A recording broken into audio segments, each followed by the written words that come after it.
بسم اللہ الرحمن الرحیم۔ السلام علیکم۔ امید ہے آپ نے ہمارا چینل سبسکرائب کر لیا ہوگا۔ اگر نہیں کیا تو ابھی سبسکرائب کریں اور گھنٹی کے بٹن پر کلک کریں تاکہ آنے والی نیو ویڈیوز کی نوٹیفیکیشن آپ کو مل سکیں۔ شکریہ۔ ایک آدمی نے عالمہ عورت سے شادی کر لی۔ شادی کے بعد اس عورت نے کہا کہ میں عالمہ ہوں اور ہم شریعت کے مطابق زندگی گزاریں گے۔ وہ آدمی بہت خوش تھا کہ چلو اچھا ہے، بیگم کی وجہ سے زندگی شریعت کے مطابق گزرے گی اور کوئی پریشانی یا مسئلہ بھی نہیں ہوگا۔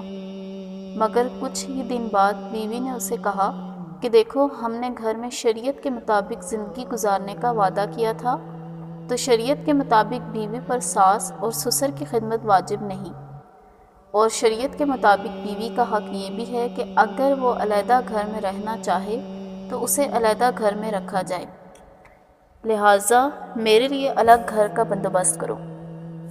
وہ آدمی بہت پریشان ہو گیا کہ علیحدہ گھر لینا تو کوئی مسئلہ نہیں، لیکن میرے بوڑھے ماں باپ کی دیکھ بھال کرنے والا بھی کوئی نہیں، ان کا کیا بنے گا؟ اسی پریشانی میں اسے کسی دوست نے مفتی صاحب کے پاس جانے کا مشورہ دیا۔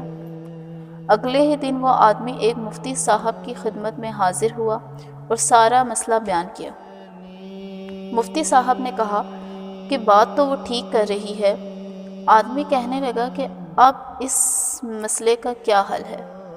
آپ مجھے یہ بتا دیں، کیونکہ میں اپنے بوڑھے ماں باپ کو اکیلا نہیں چھوڑ سکتا۔ مفتی صاحب نے کہا کہ گھر جاؤ اور بیوی کو بولو کہ شریعت کی روح سے میں دوسری شادی کر سکتا ہوں۔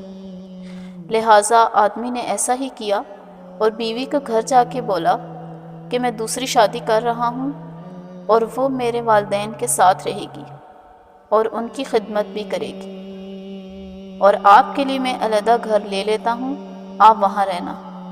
بیوی گھبرا گئی اور بولی کہ دفع کریں، دوسری شادی کو میں ادھر ہی رہوں گی اور آپ کے والدین کی خدمت بھی کروں گی۔